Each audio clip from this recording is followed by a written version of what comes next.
So today we are joined in the AeroTime studio by Captain Zoya from Air India. And today we're going to be speaking to the captain about her life, about her career, about how she got into aviation in the first place, and listening to that really fascinating story that starts with the 8-year-old Zoya and comes all the way through to today. She became the youngest captain with Air India. She became a UN spokesperson and also is one of the latest recipients of the AeroTime Aviation Achievement Award. So Captain Zoya, thank you so much for visiting us here at AeroTime HQ. Did you have a good trip coming here? Yes, I had an amazing trip. Thank you so much for all those amazing words.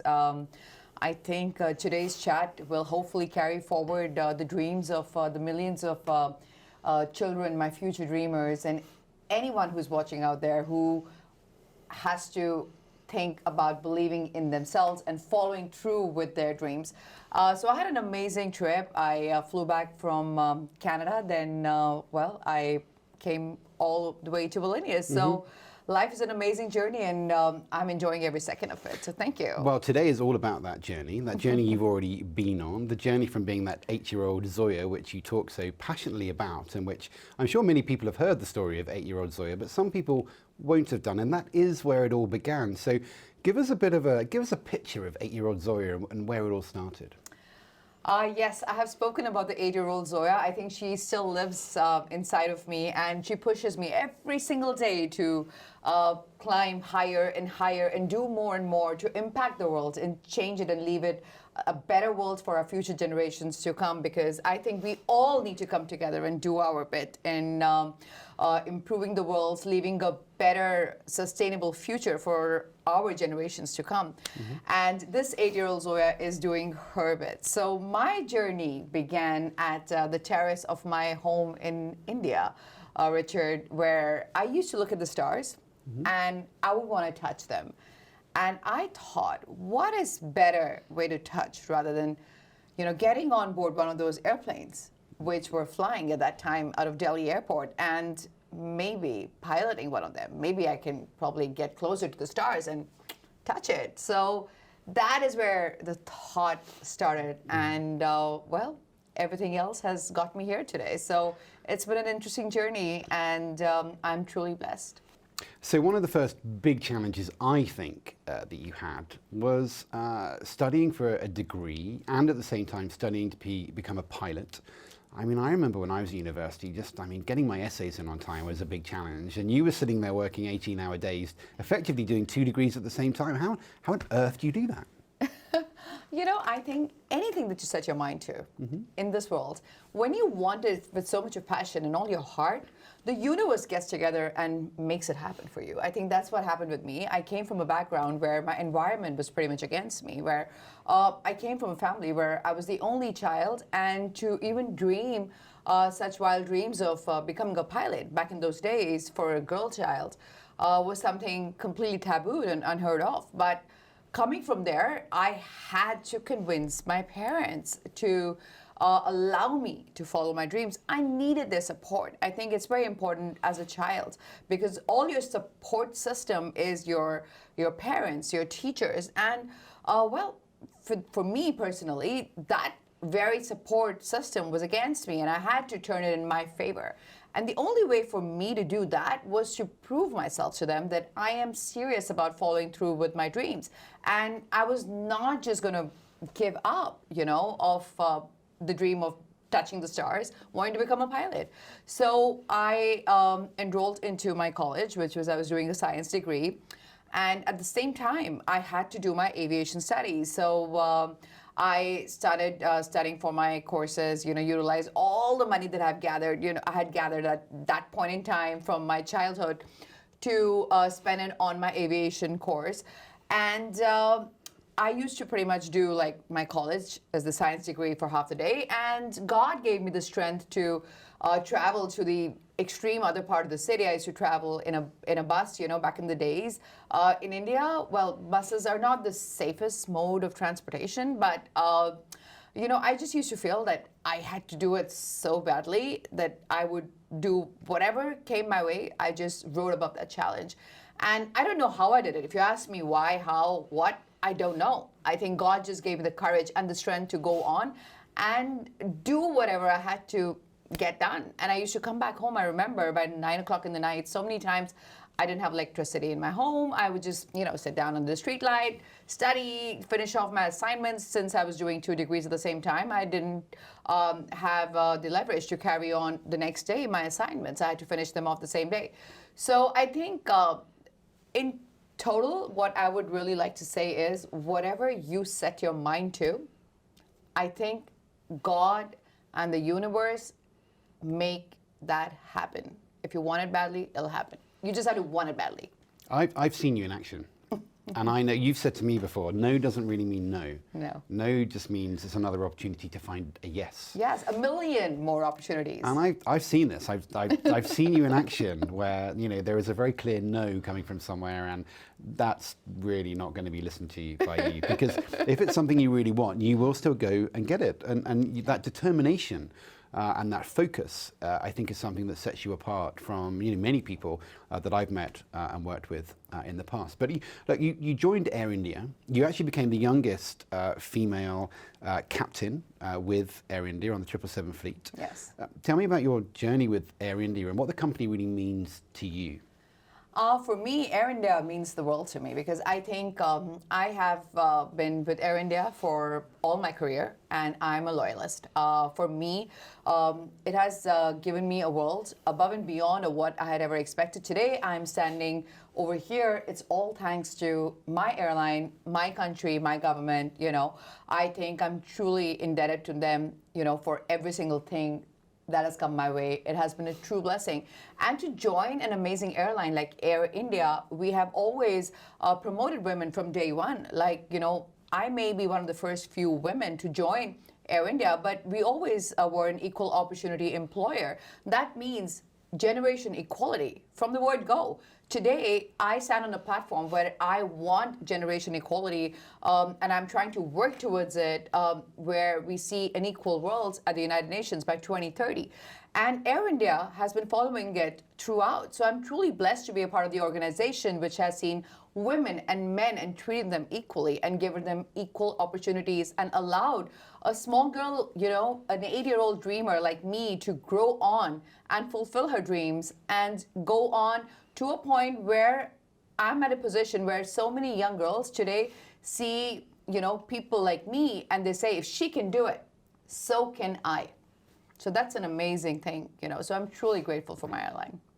Yeah, and clearly you've had a great career to date. I personally, I still think you're in the very early stages of your career. Really, you have many years to come. And when you think about what you've achieved already, there's an awful lot more to come on that journey. And I'm sure AeroTime will be there at every stage of that journey to cover it. But you've already had a couple of really momentous occasions, and let's just say flights to remember. I mean, there have been many flights I'm sure you remember, but there are actually two that really spring to mind for me. One was an incredibly challenging situation, and the other one was a moment in history, a point in time. And so I want to just cover both of those just very quickly now. And the first one was a medical emergency on board. And you had just departed from Delhi, you were going to New York, it was a 16-hour flight, you were 1.5 hours out, and all of a sudden someone comes to the cockpit and says, Captain, we have a medical emergency. And if you don't do what you need to do right now, this person is not going to make it. What happened? So again, coming back to talking about my airline, and I'm very openly saying this. I'm extremely proud to be a part of an amazing airline which places the value of human life above and beyond everything else. That particular day, I still remember, it's etched in my memory.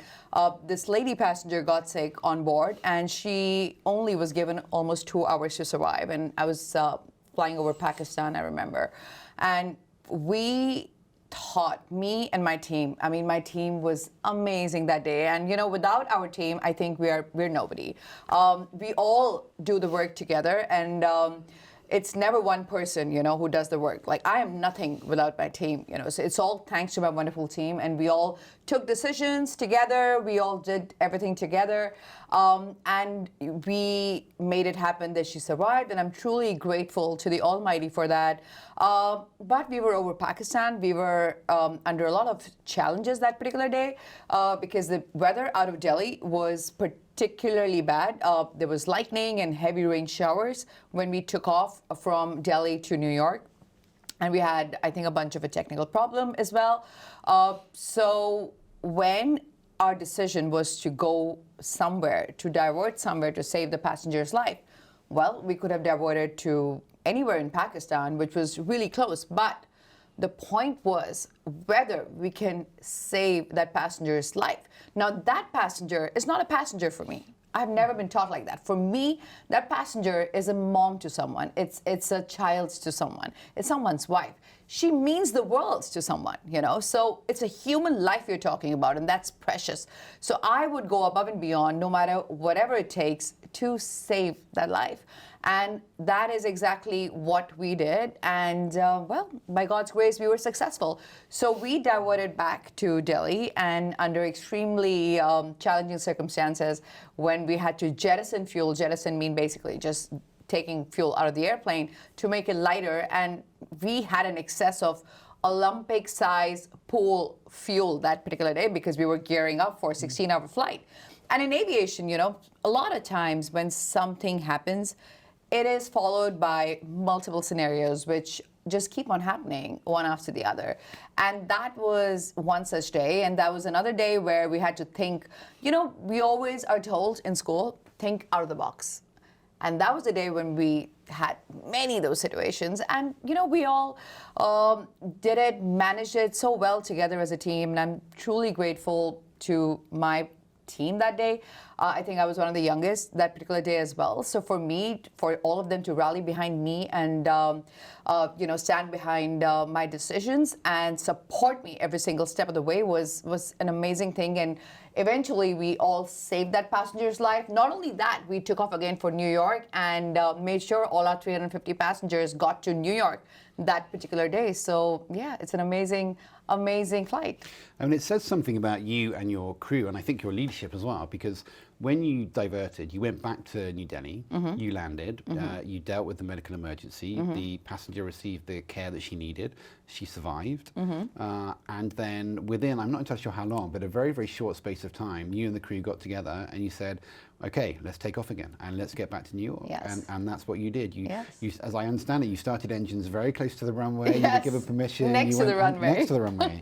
I mean, when has that ever happened in a 777? Never, before? never. So you were literally at the runway, you got to the Yes. runway, you took off and you got to New York. That was that. But you guys could have all walked off the aircraft there and then. Yes, of course. But you know what? It's not about what you can do. It's about what you can do to make things better. You know, we can do a lot of things because I don't have to. Yes. But that is not the attitude to have. You want to succeed for any scenario in life. You want to make some positive impact in whichever situation you're in. You know, my airline was suffering a lot of financial damage because the fuel that we already jettisoned that particular day. I did not want my airline to suffer more because by the virtue of me and my crew walking out, that would have been more financially damaging, you know, to accommodate the passengers on their airlines or the hotel stays. So for us, we did that to save a human life for a humanitarian purpose. And God willing, we were successful in doing that. So why not carry forward that amazing humanitarian thing and go a step further and go back to New York, which we were originally supposed to do anyways. So, you know, we together as a team came together, flew back to New York, and even something like this, to take off from a place like Delhi in the peak traffic time and starting engines for a behemoth like a Boeing 777 next to the runway. I mean, it's something which is bewildering to say the least, but, you know, it's the power of that thought. You think and things start happening. I've always believed in the power of thought. So long as you can think it, you can make that happen. And that's exactly what we did. And I'm so happy that it all worked out.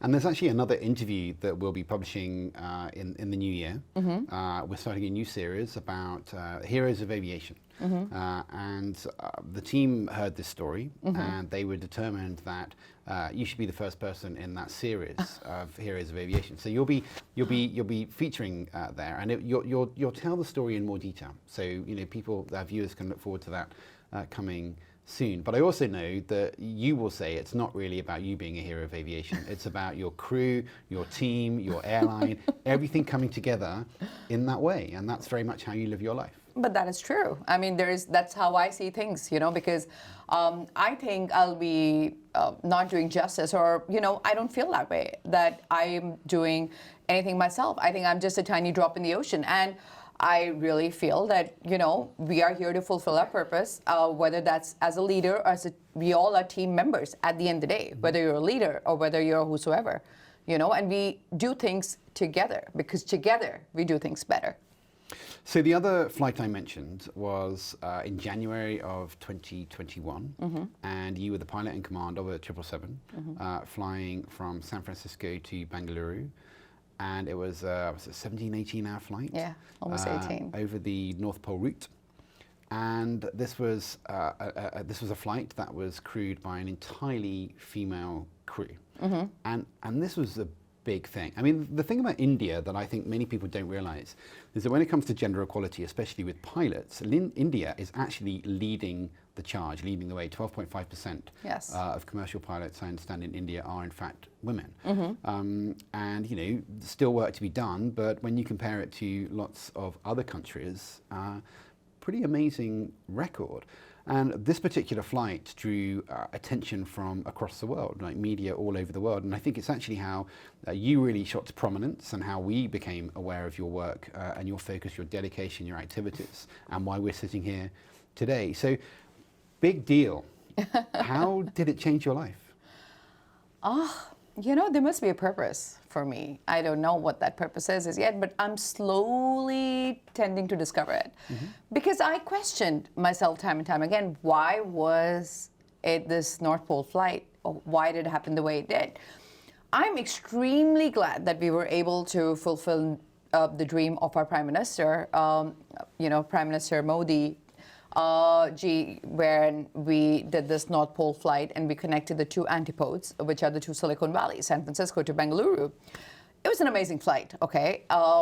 Having said that, for that particular flight, in terms of sustainability, of fuel saving, time saving, I mean, it's a gem of a flight in every way you see it, okay? But to come to a point where you and I are sitting, there must be a bigger purpose for that flight, in the world, to change and impact the world in a positive way.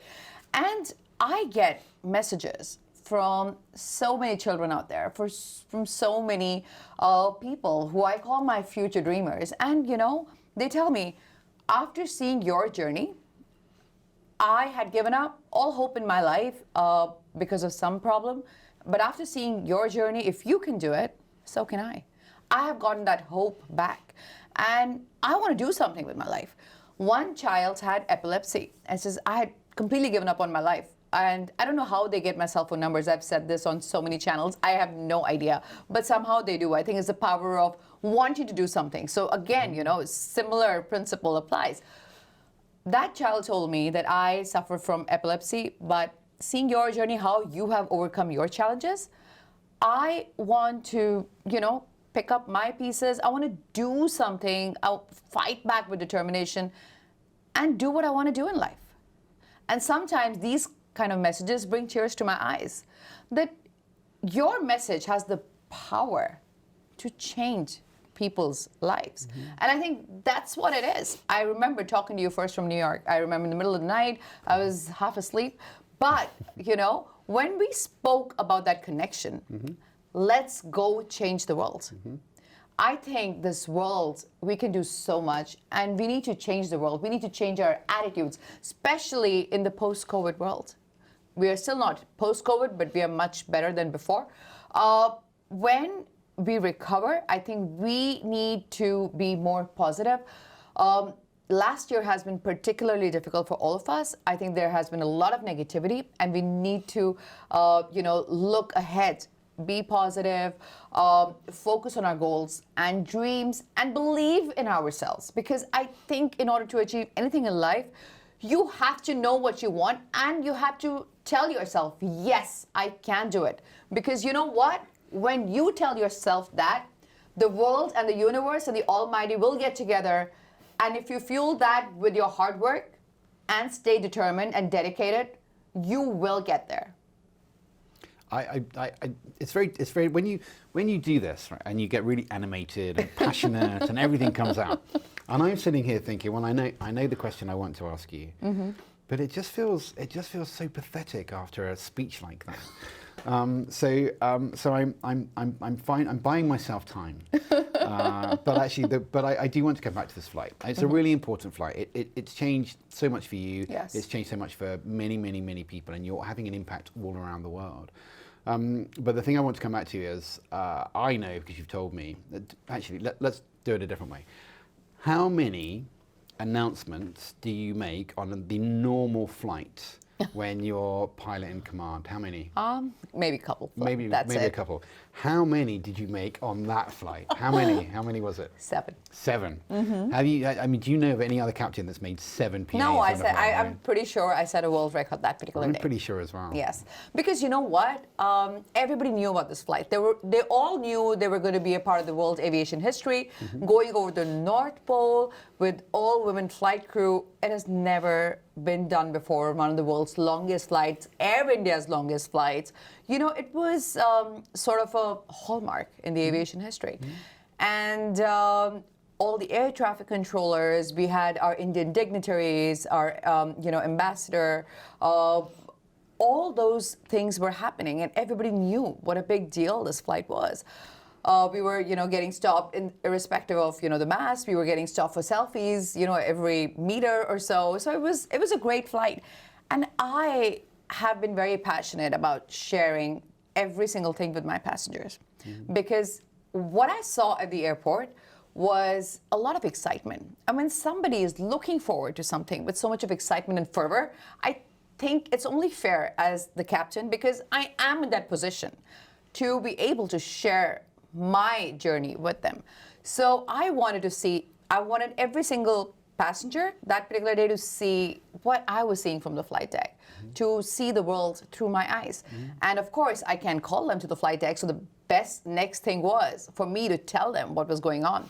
So I made an announcement every single time that we were crossing, a particular junction. For example, before the flight, after, getting it settled in cruise, then before entering the polar region, because it's not something that we do every day. We don't fly over the North Pole with all those parameters every single day. Flying over the North Pole, seeing all those aurora borealis with the dark skies of winter, and it was just like a beautiful array of constellations. I mean, I can't even begin to describe with the northern lights. I mean, it was so amazing.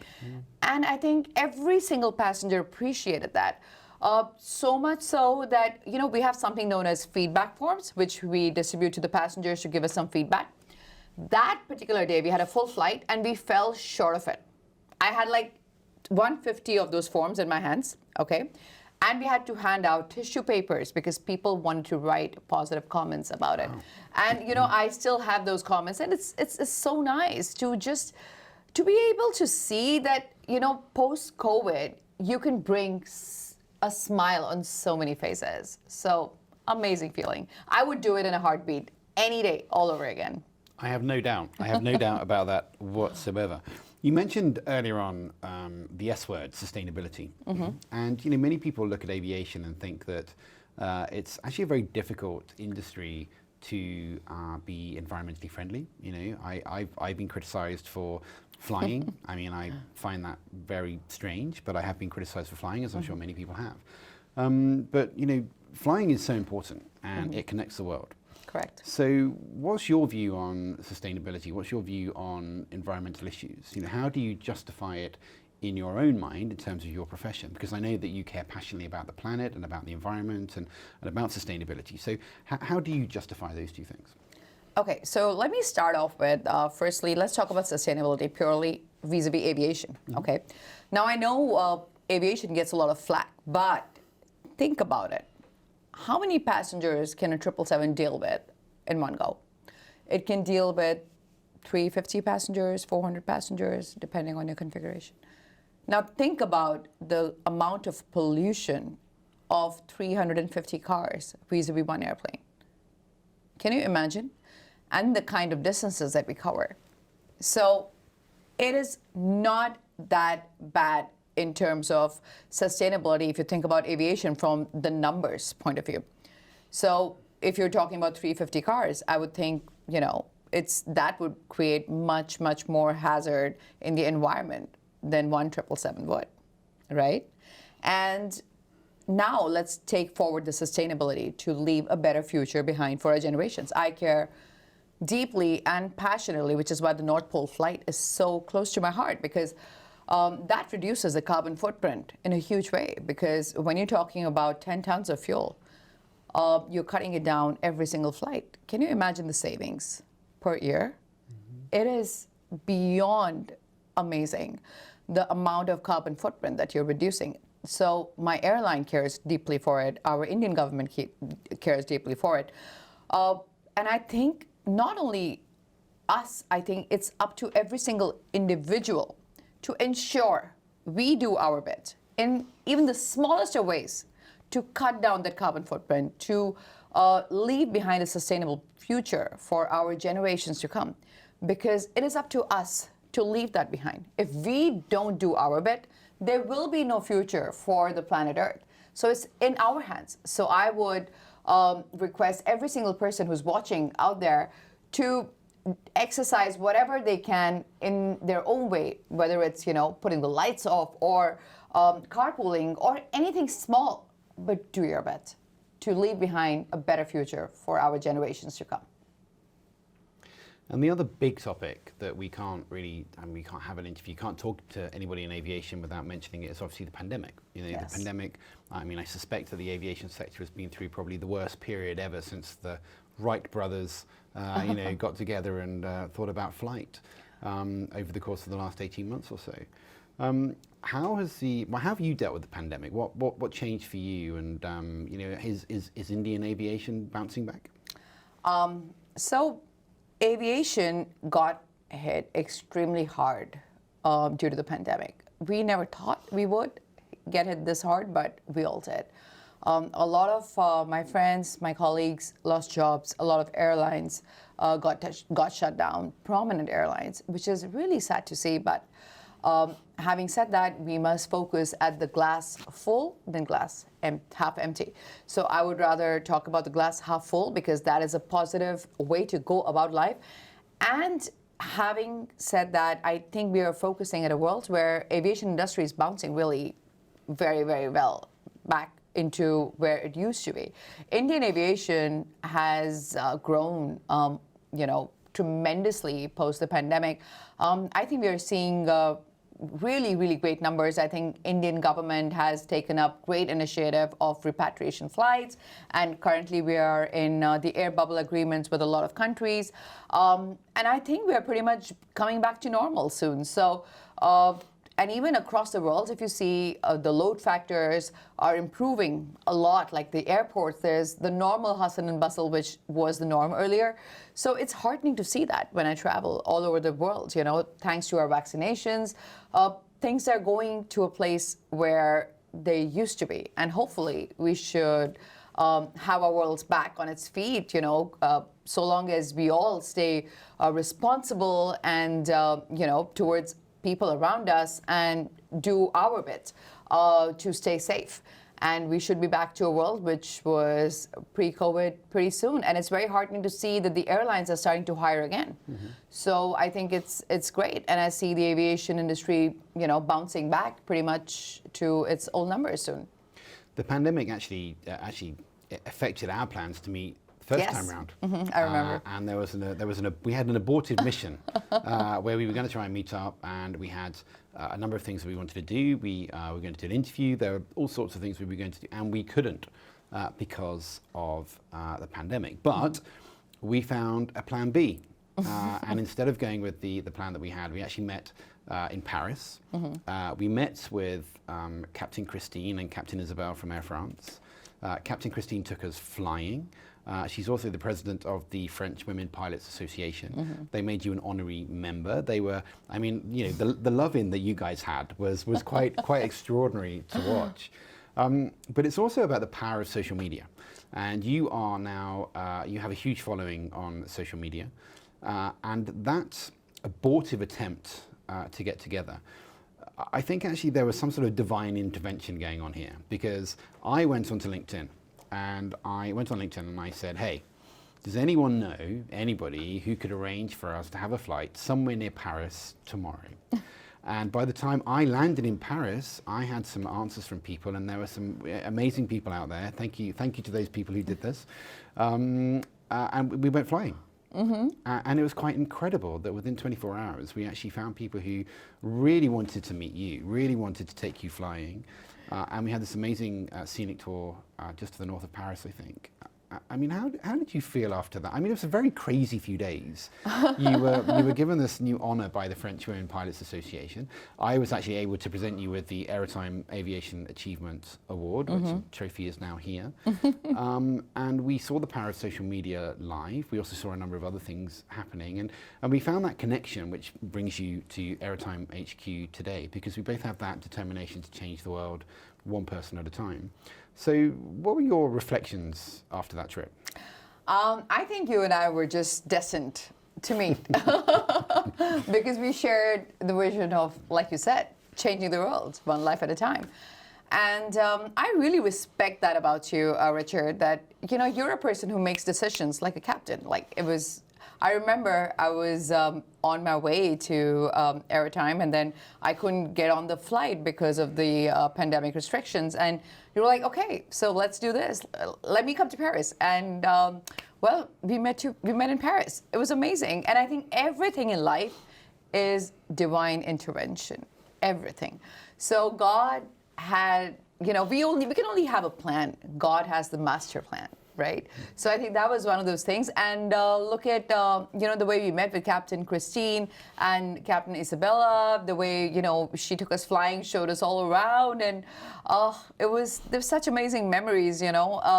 I am just amazed that how everything kind of unfolded and how they made me an honorary member, you know. It's, I'm just out of words. I think I'm just so humbled every single time I think about what all has happened to me post this flight, and I'm so blessed. I feel so thankful to have met all these wonderful people. Even you, I mean, even at AeroTime, I'm so grateful to be here, to receive all the love that I've been receiving from all you guys, you know, at AeroTime Hub. I just don't know what to say. I am, like, for a change, I'm out of words, which does not normally happen with me. So I feel so blessed and so thankful that, you know, all this is actually happening. But I think it is just to show every single future dreamer out there that if this Zoya, who used to sit on the terrace and dream, and used to think that, will I be able to ever fly and touch one of those stars? And there was this voice inside of me which used to say, no, you can't. It's impossible. Look at your surroundings. Because I came from a background which did not agree with me. I came from a background where nothing was going for me. And everything was against me. And there was, again, this inner voice, which was really strong and resilient. And she said to me, Zoya, go, dream, do it. It's not impossible. Nothing is impossible. It's I am possible. So dream, achieve it. Because if I have a flashback of that journey, if this Zoya can achieve all this, which even now I find it surreal. I think, you know, sometimes you just meet an angel in life who changes, you know, you completely. And maybe that's what happened with me. But when this 8-year-old Zoya can come from there to being appointed as the Global Advisory Board of AeroTime Hub, which I consider you guys being like the Forbes of aviation, I think any one of my future dreamers, anybody who's watching this, they can do whatever they want. All they have to do is dream it, work towards it, and achieve it, and they'll get there. I think that's the purpose. I'm just walking down the path that the Almighty has laid for me. I was just say, you're never going to be somebody that I would associate with being out of words. Okay, this is not, come on. I'm never going to think about you as being out of words. And the UN certainly wouldn't have appointed you as a spokesperson for generation equality if they thought that you were going to be out of words. So how did that appointment come about, and what is your role with the UN now? So I am a spokesperson with them as a generation equality spokesperson. So this is something that I truly wholeheartedly believe in, because I want to see an equal world, which is completely aligned, with their functionality of the Generation Equality campaign. So I was really humbled on being on the same platform as Greta Thunberg, legends like her on the Youth Day, International Youth Day, which just passed some time back. I could have never thought that I would reach UN. Here I am, just like in complete awe of all this is actually happening, So I am just taking one moment at a time, one blessing at a time, being really, really thankful to the Almighty and doing my bit, because I think I'm here to do something bigger in life. Even at the UN platform, I think I can do so much better to amplify the causes that I believe in, to empower young girls out there, to empower the girls who are surrounded by those walls, those invisible walls which are around them, where, they can't really come out of their environment. They have to start thinking that they can do whatever they want. And also, as adults, we have to change our outlook. Whenever we have children who are born to us, when we see a boy or a girl, we have to see that any boy can do anything and a girl can do anything. It's an equal world. It's not that boys can be engineers or girls, can be homemakers. You can do anything you want, and we all are equal. Like, especially in a place like India, so many times, when we have a male child, they are like told, oh, you'll be probably an engineer, or, those male-centric professions. And girls are taught how to cook, or, how to probably, become a teacher, or, more women-centric professions. And not just in India. I was talking to Her Excellency, the Ambassador of Austria in India the other day, and, we were discussing the same thing, that in Austria, a country like Austria, where, the children, the girls are, thought of to pursue a certain profession, like certain professions, not like male-dominated professions. So that happens all across the world, and it's up to us as parents, as individuals, to create that awareness with our children, to give them, empower them with any dream they want to achieve, because dreams do not have a gender. Whatever they want to achieve or become, nothing has a gender. All we have to do is be there and support the children, because we as parents will be the biggest support system. And that is a message that I want to spread all across the world, to create an equal future of tomorrow. Well, I think, Captain Zoya, that anybody watching this interview today will see immediately why the UN chose you to become a spokesperson for generation equality. And I'm sure, even more than that, they will understand why we invited you to be appointed to the Global Advisory Board of AeroTime. So it's my very great pleasure to be able to hand over the official certificate. So you are now a member of our Global Advisory Board. We're delighted to have you on board.